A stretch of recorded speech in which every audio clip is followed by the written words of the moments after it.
You know, I kind of had that thing.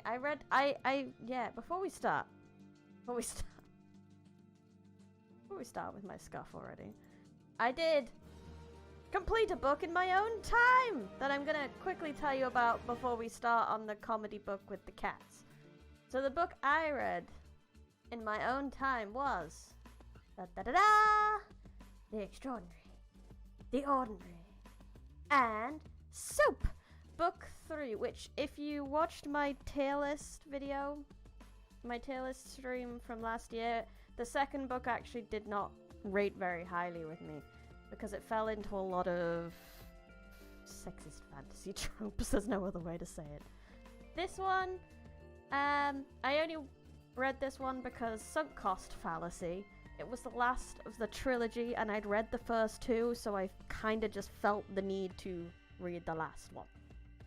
And I'm kind of glad I did, because it returned, like, the main plot line of Save the World is not the important thing about these books. This is a romance book with lots of fluff and romance in it.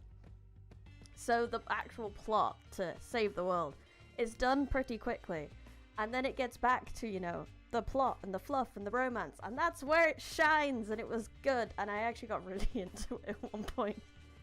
And I read this really fast, considering it was more of a... what's the word? Considering how I didn't like the second one, I was really shocked how much I liked this third one. So that is that. I can bring my currently read down. Yes, it was very romantical. That is the wrong label. Where's my label? That's one. That's the one. That's the one. It goes down to 9,983 books left, and